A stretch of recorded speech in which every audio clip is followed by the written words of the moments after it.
Qu'est-ce que c'est? Lorsque je suis rentrée chez moi après un mois d'hospitalisation, une atmosphère inhabituelle régnait dans ma maison. Dès que j'ai ouvert la porte d'entrée, j'ai été assaillie par une odeur inconnue. Pris d'un sentiment d'inquiétude, je me suis précipitée dans la chambre de ma belle-mère. Malgré la canicule, le climatiseur était éteint, transformant la pièce en un véritable enfer. Ma belle-mère, grabataire et nécessitant des soins, était allongée dans son lit. Carole. Non. Ce que j'ai vu était une scène horrible qui dépassait mon imagination. Je m'appelle Émilie. J'étais employée de bureau et j'ai épousé Steve, mon supérieur dans la même entreprise agroalimentaire. Il a 4 ans de plus que moi et a toujours été fiable. Même après avoir emménagé avec sa famille, j'ai continué à travailler dans un autre service. Aujourd'hui, cette personne est ma belle-mère. J'ai perdu ma mère dans un accident lorsque j'étais à l'école primaire. Par conséquent, j'ai inconsciemment vu un aperçu de ma mère dans ma gentille et chaleureuse belle-mère, Carole, qui m'a accueillie à bras ouverts. Carole, s'il vous plaît, ne vous poussez pas. Je m'occupe du ménage. Ce n'est pas grave. Tu me prépares toujours de bons petits plats, alors laisse-moi au moins m'occuper de la vaisselle. Mon beau-père était déjà décédé, et jusqu'à ce que Steve se marie, il vivait avec sa mère, douce et humble. Malgré sa maladie chronique, Carole s'occupait de tous les besoins de Steve. Naturellement, j'ai assumé toutes les tâches ménagères, compte tenu de l'état de Carole. Cependant, elle m'a toujours aidée, s'inquiétant pour moi en tant que nouvelle femme au foyer. Ta mère est si gentille. Je lui en suis très reconnaissante. C'est vrai? Toutes les mères sont comme ça. Steve n'a jamais montré de gratitude envers sa mère. Au contraire, il pensait que c'était le devoir d'un parent de s'occuper de son enfant. Lorsque notre mariage a été décidé, Steve a dit: je veux quitter cette vieille maison et dire au revoir à ma mère. J'ai été surprise de découvrir ce côté de lui à l'époque. Ne devriez-vous pas être plus attentionné envers votre mère? Carole souffre d'une maladie chronique. Ayant perdu ma mère très tôt et incapable d'être filiale, j'avais quelques réserves à l'égard de mon mari, qui restait un fils à maman. J'ai donc proposé que nous vivions ensemble après le mariage. Heureusement, mon père était en bonne santé et j'avais des frères et sœurs dans ma ville natale. Cependant, Steve était réticent à cette idée, qui ne correspondait pas à ses idéaux. Mais j'ai persisté. Nous ne pouvons pas laisser Carole seule. Elle peut tomber malade à tout moment. Alors tu t'occupes d'elle. Mais ne néglige pas les tâches ménagères. À contre-séure, Steve a accepté. Quelques mois après le début de notre cohabitation, la maladie chronique de Carole a progressé et elle est devenue de plus en plus immobile. Il lui était difficile de marcher et elle avait besoin d'un soutien constant. Je suis désolée que tu aies dû quitter ton travail à cause de moi. Tu n'as même pas le temps de te détendre, dit Carole. S'il vous plaît, ne vous inquiétez pas. Je suis en bonne santé, comme mon père. J'ai beaucoup d'énergie, l'ai-je rassuré. Pour me consacrer entièrement à Carole, j'ai décidé de devenir une femme au foyer à plein temps. C'était un choix naturel pour moi, car j'avais été comme une mère pour mes jeunes frères et sœurs à la maison et je n'avais aucune réticence à m'occuper des autres. Plus important encore, je voulais aider ma belle-mère, qui m'exprimait toujours sa gratitude. Je ne l'aiderai pas du tout. C'est ce que nous avions convenu, m'a rappelé mon mari en me rappelant notre conversation précédente, lorsque j'avais accepté de m'occuper seule de sa mère. Même lorsque j'étais clouée au lit par un rhume et que je ne pouvais pas faire le ménage, Steve se contentait de rire, son téléphone à la main. Ignorant les piles de linge et de vaisselle. Elle veut sans doute se reposer à la maison puisqu'il travaille dans l'entreprise, me disais-je. Mais en me disputant avec lui, Carole se sentirait coupable, pensant qu'elle était à l'origine des problèmes entre nous. J'ai donc tout enduré et géré seule, même si c'était difficile. Cependant, ces journées ont eu raison de moi, ce qui a conduit à un incident inattendu. Je suis soudainement tombée malade et je me suis effondrée en faisant le ménage. J'ai été transportée d'urgence à l'hôpital pour y subir une intervention chirurgicale. Rester à l'hôpital aussi longtemps est un problème. J'ai quelqu'un qui a besoin de soins à la maison, me suis-je inquiété. Après que le médecin m'a expliqué mon état, ma plus grande préoccupation a été Carole. Fière de ma santé robuste, je n'avais jamais imaginé que je finirais par être hospitalisée. Je n'avais même pas pensé à la façon dont Carole se débrouillerait sans moi. J'étais perdue. Ne t'inquiète pas pour maman.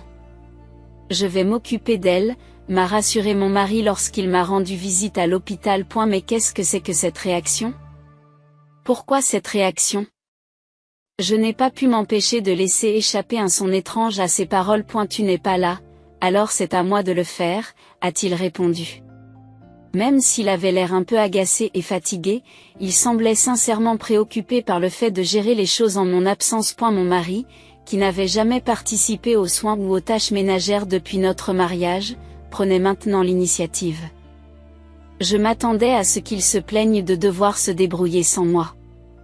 J'ai donc été très surprise par sa volonté de s'impliquer. De nombreuses personnes sont en congé de maternité et le lieu de travail manque de personnel. Je ne pourrai pas vous rendre visite souvent, mais tenez bon. Je ne pourrai pas vous rendre visite souvent, mais tenez bon. J'ai compris. Je vous remercie. Sur ce, Steve quitte la chambre d'hôpital après avoir déposé des vêtements et des fournitures supplémentaires, en disant qu'il a encore du travail à faire. Dans les moments difficiles, je peux toujours compter sur toi. Merci, Steve. Même s'il était brusque, le fait de savoir que je pouvais lui confier Carole me rassurait. J'ai été hospitalisée, et je comprenais parfaitement son emploi du temps chargé. Le fait qu'il ne puisse pas me rendre vite souvent ne me dérangeait pas. Ainsi rassurée, j'ai baissé ma garde. Avec le recul, j'aurais dû m'interroger sur ses intentions à ce moment-là et sur la véritable nature qu'il cachait. Après cela, mon opération s'est déroulée avec succès. La convalescence post-opératoire s'est déroulée sans problème et j'ai pu quitter l'hôpital environ 2 semaines plus tôt que prévu. Je ne m'attendais pas à ce que vous vous remettiez si vite. Le médecin a été surpris par la rapidité de mon rétablissement. Enthousiasmé à l'idée de pouvoir rentrer chez moi plus tôt, j'ai appelé mon mari avec impatience. Mais j'ai eu beau essayer, je n'arrivais pas à le joindre. Il doit être occupé par son travail et s'occuper de Carole. J'ai décidé d'arrêter les textos et de le surprendre en me présentant à la maison à l'improviste. Steve sera probablement tellement choqué qu'il en aura les yeux exorbités. C'est avec ces pensées insouciantes que j'ai passé les derniers jours de mon séjour à l'hôpital. Environ un mois s'était écoulé depuis mon hospitalisation. La saison était passée à l'été. À l'époque, j'étais tellement heureux de retrouver une vie normale que j'étais complètement exalté. En fait, je n'ai même pas remarqué que mon mari ne m'avait pas contacté une seule fois au cours des quelques jours qui ont suivi l'annonce de ma sortie. Puis, après un long moment, je suis retournée sur ma propriété. Il était midi et le soleil brillait si fort que c'était presque douloureux. Carole, je suis rentrée. Quoi, dès que j'ai ouvert la porte d'entrée. J'ai senti que quelque chose n'allait pas. Une odeur étrange et inconnue emplissait l'air et une atmosphère pesante régnait dans le couloir. C'était une journée exceptionnellement chaude, mais le climatiseur ne fonctionnait pas, ce qui rendait la température à l'intérieur encore plus élevée qu'à l'extérieur. C'était un véritable enfer. Une pensée terrible m'a traversé l'esprit et je me suis précipitée dans la chambre de ma belle-mère, paniquée. Non. Carole. Carole, tiens bon. Mais ma belle-mère n'a pas répondu à mes appels. Et la scène à laquelle j'ai assisté ce jour-là était plus que tragique et m'a traumatisée à vie. Ce n'est que le lendemain soir que j'ai enfin pu contacter mon mari. Steve, où es-tu et que fais-tu? Les choses ici sont vraiment. Soudain, l'image du visage souriant de Carole lorsqu'elle allait bien m'est revenue à l'esprit, et je me suis retrouvée à court de mots. Mais mon mari ne semblait toujours pas conscient de la situation. Hey, Emily. Je n'entends pas du tout ce que tu dis. Steve, écoute bien. En fait, Carole. Maman? Oh, je suis en voyage avec elle en ce moment. Il avait l'air ivre, il bredouillait à l'autre bout du fil. Carole était à la maison. De quoi tu parles? Et quel voyage, oh? Voyage d'affaires. Oui. Je suis en voyage d'affaires et je voulais parler au personnel de l'hôtel d'une personne qui ressemble à maman. Il parut soudain troublé et continua à donner un flot d'explications incohérentes. Bien sûr, rien de tout cela n'avait de sens pour moi. Expliquez-moi pour que je comprenne. Je commençais à être frustré et mon ton est devenu dur. Calmez-vous. Tu es à l'hôpital? Tu ne devrais pas faire d'histoire là-bas. Maman va bien. Je te passe le bonjour. Sur ce, il a brusquement raccroché. Il semblait toujours penser que j'étais à l'hôpital. Après notre appel, il a dû éteindre son téléphone, car je n'ai pas pu le joindre, même si j'ai essayé plusieurs fois. Qu'est-ce qu'il fait dans un moment pareil? Si c'est le cas, je n'ai pas d'autre choix. Dans mon désespoir, j'ai décidé de contacter son lieu de travail pour savoir où il se trouvait. Mais... Quoi? C'est vraiment vrai? J'ai eu une autre révélation choquante. L'employé à qui j'ai parlé semblait déconcerté et m'a demandé, « Vous ne saviez pas, ma méfiance à l'égard de mon mari est montée en flèche. » Déterminé à découvrir la vérité, j'ai utilisé tous les moyens possibles pour enquêter sur ce qui s'était passé pendant mon hospitalisation. C'est alors que j'ai découvert une vérité surprenante. Que veut-il dire par « je m'occupe de maman, ne t'inquiète pas »? C'est ridicule. Je peux pardonner ce qu'il m'a fait, mais je ne pardonnerai jamais ce qu'il a fait à Carole. Jamais. Toutes ces promesses n'étaient que des mots vides, et il avait fait souffrir sa mère. Rongé par la rage, j'ai décidé d'agir contre lui. Après avoir pris cette décision, tout s'est déroulé très facilement. 5 jours seulement après le dépôt de ma plainte, la police a appréhendé mon mari, qui profitait de ses vacances, et l'a placé en garde à vue. Cependant, il n'a cessé de demander à me voir ou à voir sa mère, ce qui a provoqué une certaine agitation. La police a fini par m'appeler et m'a dit, « Il est très bruyant, descendez s'il vous plaît. » D'accord, j'arrive tout de suite. C'est renfermement mon sac, je suis entré dans le commissariat. Qu'est-ce qui se passe ici? Pourquoi dois-je me faire arrêter? Dès que je suis entré dans la salle de visite, mon mari m'a regardé à travers la vitre et a crié. Ses cheveux étaient ébouriffés et sa barbe n'était pas entretenue. Il avait l'air bouleversé. Calmez-vous. On nous observe. Des policiers nous ont observés tout au long de la visite. Poussé par mes paroles, Steve respire profondément et se calme. Il doit s'agir d'une erreur. Un manquement au devoir de protection de la mère? De quoi s'agit-il? C'est exactement ce que l'on dirait. Je réponds en soupirant et mon mari, qui s'attendait peut-être à ce que je sois d'accord avec lui, me regarde avec surprise. A eu fait, vous savez maintenant ce qu'est Carole, n'est-ce pas? La scène à laquelle j'ai assisté ce jour-là était celle de Carole, dans un état impossible à reconnaître. La température de la pièce avoisinait les 98 degrés, comme à l'extérieur. Elle était allongée dans des vêtements souillés, complètement immobile.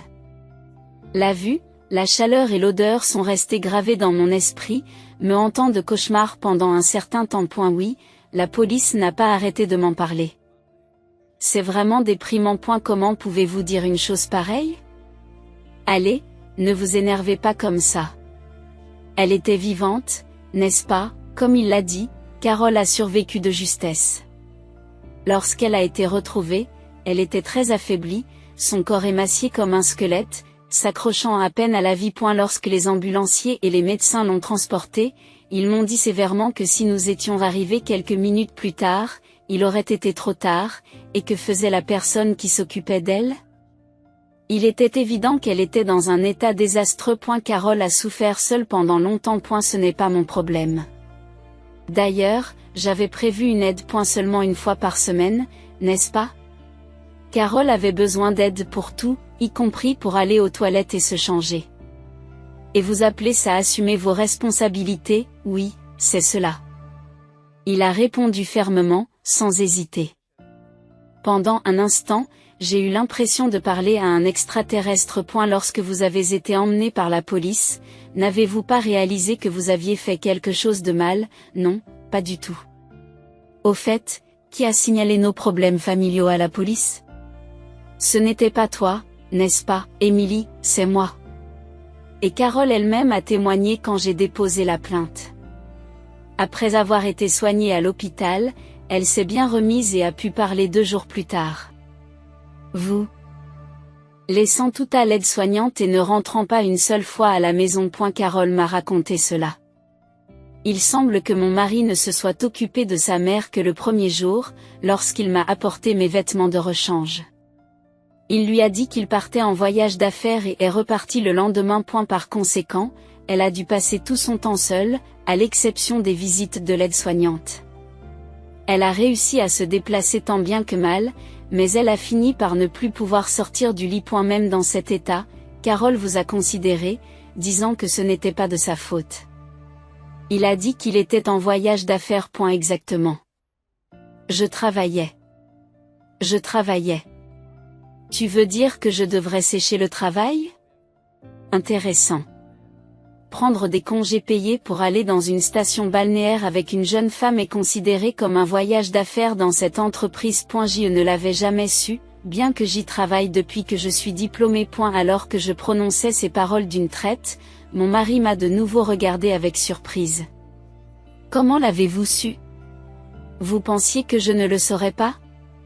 Tu m'as vraiment sous-estimé. C'est arrivé lorsque j'ai voulu contacter mon mari et que j'ai appelé son lieu de travail. L'employé qui m'a répondu m'a dit que Steve avait pris un congé substantiel d'environ 1 mois. Je n'étais absolument pas au courant de l'existence d'un congé payé, j'ai donc été choquée. En même temps, je me suis profondément méfiée de mon mari pour avoir caché une affaire aussi importante à sa famille. J'ai donc engagé un détective pour retrouver la trace de Steve sur la base des informations que j'avais reçues de son lieu de travail et pour enquêter sur ses agissements depuis mon hospitalisation. Il s'est avéré que, juste après mon admission à l'hôpital, mon mari avait demandé tous ses congés accumulés en une seule fois. Il pensait probablement qu'il serait insupportable que Carole décède pendant son absence. J'ai également découvert qu'il avait engagé une aide-soignante pour elle. Si je n'avais pas été licenciée plus tôt, Carole n'aurait peut-être pas survécu. J'ai grogné contre mon mari, je lui ai jeté un regard noir, mais à ma grande surprise, il a affiché une expression d'exaspération. C'est pour cela que j'ai dépensé une fortune pour engager une aide au cas où quelque chose arriverait. Ce n'est pas moi la méchante. En effet, Carole m'avait dit que l'aide-soignante qui s'occupait d'elle faisait un travail minutieux. Les dossiers de soins étaient détaillés et méticuleux, et ils ont même contacté mon mari pour confirmation. Cependant, le vrai problème était ailleurs. Steve, j'ai entendu dire que vous aviez ignoré toutes les suggestions de l'aide-soignante. Il semblait que les visites hebdomadaires étaient loin d'être suffisantes compte tenu de l'état de Carole. L'aide-soignante avait proposé d'augmenter le nombre de visites, mais mon mari n'a pas voulu l'écouter et a fini par résilier brutalement le contrat. Comment Carole pouvait-elle vivre seule sans aucune aide? À quoi pensiez-vous? Expliquez-vous. Ces types étaient tellement ennuyeux, ils me disaient toujours de faire ceci ou cela. Et ça coûte de l'argent. En plus, vous n'avez pas ignoré l'avertissement de l'aide-soignante concernant la panne de l'air conditionné? C'est pour cela qu'il faisait une chaleur insupportable à l'intérieur. J'ai confirmé tout cela auprès de la société d'aide familiale. Apparemment, la personne en charge de Carole avait été prévenue par mon mari. Je passe à un service qui fournit de meilleurs soins, donc je résilie le contrat avec vous. Il n'avait donc jamais imaginé que Carole finirait par être négligée. Steve, tu me l'as dit. Ne t'inquiète pas, je m'occupe de tout, n'est-ce pas? Pourquoi as-tu fait des promesses aussi vides? Ça ne sert à rien de me reprocher ce qui est déjà arrivé. Bon sang, tu es vraiment ennuyeux. Et elle a commencé à marmonner des excuses, mais tout ce qu'il a dit m'a exaspéré, car c'était aussi de l'égoïsme. Et pour la liaison, tu pensais vraiment que ça ne me ferait pas de mal? Mais il n'y avait rien à faire. Après d'avoir vu t'occuper de cette vieille femme, je ne pouvais plus te voir comme une femme. Qu'est-ce que tu viens de dire? Répète-le. J'ai crié avec colère, ce qui a provoqué une légère crispation chez le policier qui se tenait derrière mon mari. Je m'excuse. Je me suis excusée d'avoir perdu mon sang-froid et je me suis rassise. Je voulais juste m'amuser un peu. Je me sens mal à l'aise.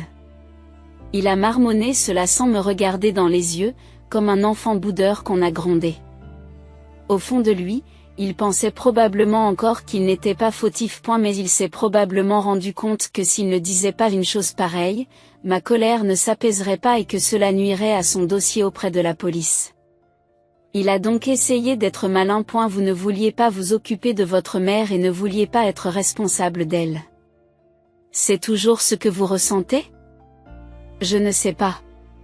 Son refus de le nier montrait clairement qu'il restait délibérément vague pour éviter tout conflit. C'est à ce moment-là que je l'ai abandonné. J'ai compris quel genre de personne tu étais. Je pensais pouvoir t'attendre si tu avais vraiment des remords et si tu étais prêt à expier tes péchés, mais c'est impossible. Me sentant stupide d'avoir ne serait-ce qu'une lueur d'espoir, j'ai sorti les papiers du divorce de mon SAC. Je divorce et tu vas payer pour ce que tu as fait à Carole. Je demanderai une pension alimentaire, alors prépare-toi. Non, attendez. S'il te plaît, ne fais pas ça. Pourquoi tu dis ça maintenant? Après tout ce qui s'est passé, je ne comprenais pas pourquoi il résistait alors que la situation était si claire. J'ai poussé un profond soupir. Complètement déconcerté. Steve m'a supplié. Je voulais juste m'amuser un peu. Emily, tu es la seule que j'aime. Je t'en prie, crois-moi. Je ne peux plus supporter de te voir. Tu ne comprends pas, si tu pars, qui va s'occuper de ma mère? Au bout du compte, tu ne vas pas l'abandonner elle aussi? Parler de sa mère dans un moment aussi désespéré, sa nature pourrie me rendait malade. Carole a décidé de vendre la maison et de déménager. Où va-t-elle? Je n'en sais rien. Elle m'a dit de vous dire que je ne serai plus sur votre chemin. Alors n'hésitez pas à vous amuser. C'est pas génial. Ayant délivré le message que Carole m'avait demandé de transmettre, je commençais à rassembler mes affaires. Je vous remercie pour le temps que vous m'avez consacré. Cette réunion est terminée. Steve a appelé. Attendez. Il y a un procès qui arrive. Tu ne peux pas témoigner que je n'ai rien à me reprocher? Allez, viens. Je suis désolée. Faites quelque chose. S'il vous plaît. Je n'ai pas l'intention de vous défendre et je ne paierai pas votre caution. Réfléchissez à vos actes. Dis-je fermement. Mon mari m'a regardé avec une expression à la fois larmoyante et furieuse. Steve a craqué. Pourquoi fais-tu cela? Tu es une femme si froide. C'est pour ça que je t'ai trompé. Dis ce que tu veux. Je ne veux plus jamais voir ton visage. Lorsque j'ai terminé, je crois que j'avais les larmes aux yeux. Ayant perdu un parent très tôt dans la vie, j'avais espéré que mon mari et moi pourrions nous comprendre. Le fait d'être trahi par lui a donc été très douloureux. Mais ce jour-là, j'ai pu dire tout ce que je voulais dire. C'est sûrement mieux ainsi. J'ai essuyé mes larmes et j'ai eu soudain l'impression de tout lâcher. Puis, sans me retourner vers mon mari qui tapait sur la vitre en criant, j'ai rapidement quitté la pièce. Par la suite, mon mari a été condamné à 2 ans de prison. Pendant qu'il purgeait sa peine, nous avons entamé la procédure de divorce et il a été condamné à verser une pension alimentaire de $30 000 dans le cadre du règlement du divorce. J'ai entendu dire que Steve ne cessait de broyer du noir en prison. En outre, sa mauvaise attitude a apparemment attiré l'attention des gardiens, mais je ne sais pas si c'est vrai. Quant à mon ancienne belle-mère, Carole, elle a déménagé dans une ville rurale tranquille où l'on respire de l'air frais. Il semble que sa santé se soit grandement améliorée, probablement grâce à tous les aliments sains qu'elle consomme. Aujourd'hui encore, je reste régulièrement en contact avec Carole. Elle s'est fait des amis proches et mène une vie plus dynamique qu'auparavant. J'ai obtenu un diplôme et j'ai commencé à travailler pour une entreprise de soins. Désormais, je veux aider le plus grand nombre possible de personnes dans le besoin. Que pensez-vous de cette histoire? N'oubliez pas de vous abonner à la chaîne.